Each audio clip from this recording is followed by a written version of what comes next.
Ito po yung trinor ko sa buhay, walang iba kundi ang aking ama. Siya po ang nagtuturo sa akin kung paano lumaban ng patas sa buhay, kung paano lumaban sa kahirapan, at kung paano dumiskarte sa buhay para lang mabuhay. At ngayon umabot na rin sa point na pagsisilbihan siya kasi matanda na. Isang malaking karangalan na nakapaglingkod ako sa aking ama. Marami po akong mga bagay na natutunan sa kanya, more in real life na sitwasyon sa pagharap sa totoong buhay, kung paano mabuhay dito sa mundo. I am very proud na kahit hindi ito nakapagtapos sa pag-aaral, ni pagsulat hindi ito marunong magsulat, pero very proud po ako sa kanya dahil marunong po itong dumiskarte kahit wala itong pinag-aralan at hindi marunong magsulat, pero marunong itong dumiskarte para lang mabuhay at mabuhay niya ang kanyang pamilya, lalong-lalo na kaming mga anak niya, at makapag-aral niya kami patungo sa aming mga pangarap sa buhay. Marami po akong natutunan ng mga bagay na sa kanya ko natutunan na hindi ko natutunan sa pag-aaral. Yes mga boss, itong ama ko ay hindi po ito nakapagtapos ng elementarya at lalong-lalo na sa high school at lalong-lalo na sa college.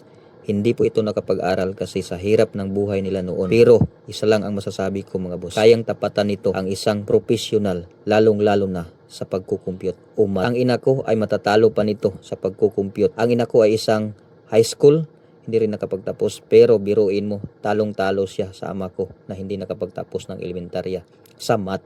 Marunong itong mag-compute kahit hindi to marunong magsulat. Kaya nga hindi ako nagtataka sa hindi pa siya nagkaganito noon ay nasurvive niya ang pagbibusiness. Kasi hindi lang pagsasaka ang binubuhay niya sa amin kundi pati na rin ang pagbibusiness. Itong ama ko ay matatawag ko po itong small business owner. Noon, kung sa ibang term po mga boss ay isa itong small backyard business owner. So kung nasa business tayo mga boss ay di hamak na marunong tayong magko-compute o marunong tayo sa math na industry.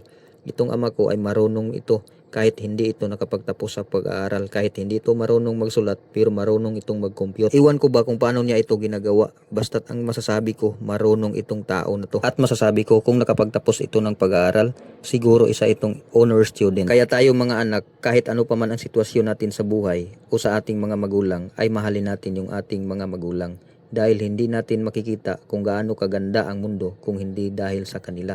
Hindi tayo makakita dito sa mundo at magkaganito kung hindi dahil sa kanila. Ipakita natin kung gaano natin sila kamahal at ipakita natin kung gaano tayo kaswerte na naging magulang natin sila. Hindi man sila perfect na parents na mabibigay nila lahat ng ating mga pangangailangan, pero magpapasalamat pa rin tayo na sila ang naging magulang natin. Kahit hindi man tayo perfecto na anak na mabibigay natin ang lahat ng kanilang mga pangangailangan, pero papakita natin sa kanila kung gaano natin sila kamahal. Ito lang ang bagay na ito na masasabi natin na mabibigay natin na perfect ang pagmamahal sa ating mga magulang. Lubos-lubosin natin habang buhay pa sila, ipapakita natin kung gaano kita kaswerte na sila ang naging magulang natin at ipakita natin kung gaano natin sila kamahal. Ipakita natin habang mararamdaman pa nila kung gaano sila kamahal sa kanilang mga anak. Ipakita natin kasi ang pagmamahal ay yun lang ang bagay na hindi makatumbas yung pera. Swerte nga tayo kaysa iba dyan na hindi na nakikita nila ang kanilang mga magulang. Swerte tayo na nakikita pa natin yung ating mga magulang at kumpleto pa.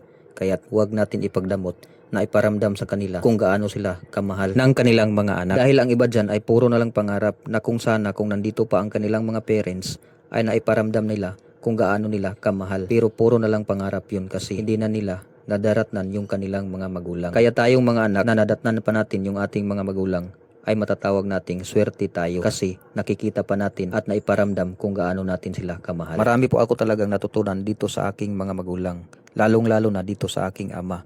From negative to positive. Unahin ko yung negative. Itong ama ko, nung kanya pang kalakasan, ay malakas po talaga itong uminom. Wala po itong ibang bisyo kundi ang pag-inom ng alak. Halos madaling araw na po ito matatapos sa pag-inom. Kaya nga, nagkaganito siya at marami pong barkada. Walang ibang bisyo kundi ang iyong pag-inom at saka barkada. Nakakaawa po kasi yung kanyang sitwasyon noon. Kasi kahit anong sabi namin sa kanya ay hindi po ito nakikinig. Malakas po talaga itong uminom. Halos madaling araw na po itong matatapos sa pag-inom.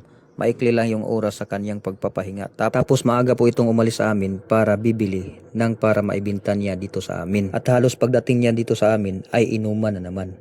At ang nakasakit pa ay sa kanya yung sagot. At nang dumating ang panahon na nagkasakit na siya, ni isang barkada ay walang lumalapit, walang tumutulong. Kami lang ang pamilya. Nakapaghinto nga ako sa aking trabaho noong una kasi hindi kaya ng ina ko sa pag-aaruga ng aking ama. Noong nasa hospital pa ito, ni isang kaibigan ay wala talagang dumadalaw sa kanya. Kami lang ang pamilya na nandun. Shifting kami ng aking ina sa pagbabantay ng aking ama noon nung nasa hospital pa siya. Ang aking ina siya nagbabantay kapag araw at pagkatapos ko sa trabaho ko ay pupunta naman ako agad diretso dito sa hospital at ako naman ang magbabantay ng aking ama paggabi.